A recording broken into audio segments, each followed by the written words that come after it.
आज हम एक ऐसी भारतीय महिला की कहानी जानेंगे जिनका नाम शायद बहुत लोगों ने नहीं सुना होगा, पर जिनका काम इतना जबरदस्त था कि उन्होंने देश और विदेश दोनों जगह खतरनाक विचारों को बड़ी हिम्मत से चुनौती दी।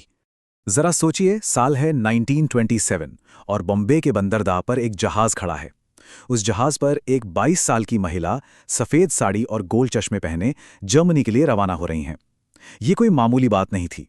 ये वो दौर था जब ज्यादातर महिलाएं घर से बाहर कदम रखने का सोच भी नहीं सकती थीं, और ये महिला, जो शादीशुदा भी थीं, वो पढ़ने के लिए विदेश जा रही थीं। लेकिन ये सिर्फ पढ़ाई का सफर नहीं था, उनका असली मिशन कुछ और ही था। वो बर्लिन जा रही थीं, जो उस वक्त एक बहुत ही खतरनाक विचारधारा का गढ़ बन रहा था। उनका मिशन था नाजियों के नस्लीय सिद्धांत को विज्ञान के ही हथियार से गलत साबित करना। तो अब सवाल ये उठता है कि इतनी हिम्मत, इतनी आज़ाद सोच उनमें आई कहाँ से? चलिए उनकी शुरुआती जिंदगी में झांकते हैं, जिसने उनके इस बेखौफ और विद्वान मन को तैयार किया।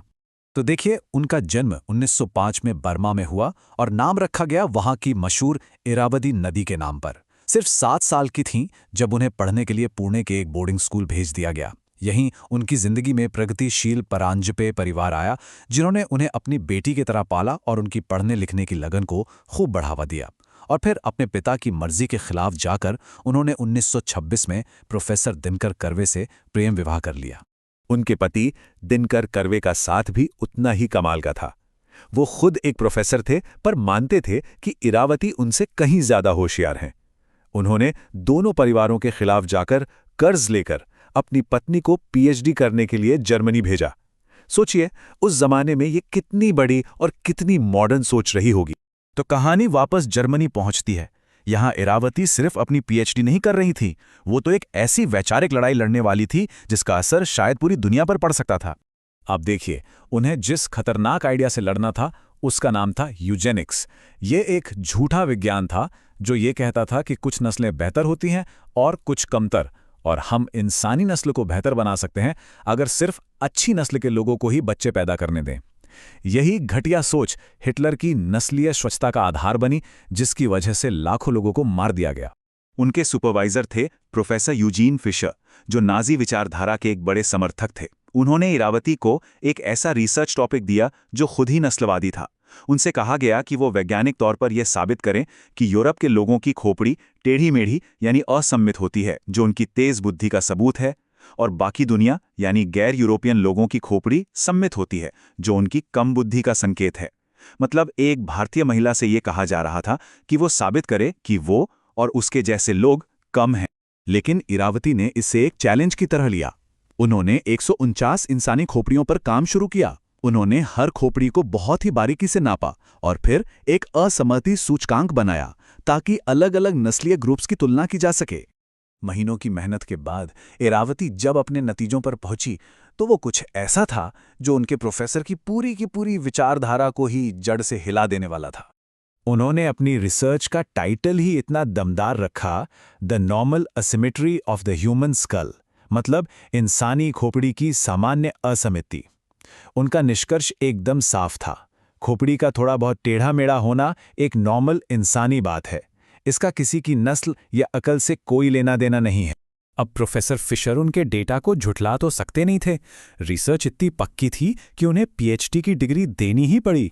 लेकिन अपनी नस्लवादी सोच के चलते उन्होंने इरावती को बस पासिंग ग्रेड्स दिए और बहाना ये बनाया कि उनकी जर्मन भाषा कमजोर है।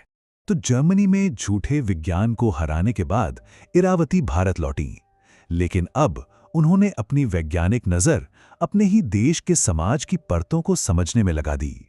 1939 में उन्होंने पुणे के डेक्कन कॉलेज में भारत के पहले एंथ्रोपोलॉजी यानी मानव विज्ञान विभागों में से एक की स्थापना की और देश की पहली महिला लेक्चरर्स में से एक बनकर एक और रिकॉर्ड बना दिया। और भारत को समझने का उनका तरीका सिर्फ किताबों तक ही नहीं था। वो ट्रेन के 3rd क्लास डिब्बों में बैठकर पूरे देश में घूमी, लोगों के खून के सैंपल लिए, उनके शरीर का माप लिया, और इस दौरान क्या क्या नहीं हुआ। ओडिशा में तो लोगों ने उन्हें खून पीने वाली वैम्पायर ही समझ लिया। कहीं पर पुरुष डर गए कि ये सेना में भर्ती के लिए नापझोंक कर रही हैं। यहां तक कि एक घुमंतू समुदाय का भरोसा जीतने के लिए उन्होंने अपनी परंपरा के खिलाफ जाकर सूअर का मांस भी खाया। और भारत में की गई इस जबरदस्त फील्ड रिसर्च से वो उसी नतीजे पर पहुंची जिस पर जर्मनी में पहुंची थी। उन्होंने साबित किया कि नस्ल हो या जाति, इनका हमारी बायोलॉजी से कोई लेना देना नहीं है। ये सब समाज के बनाए हुए बंटवारे हैं।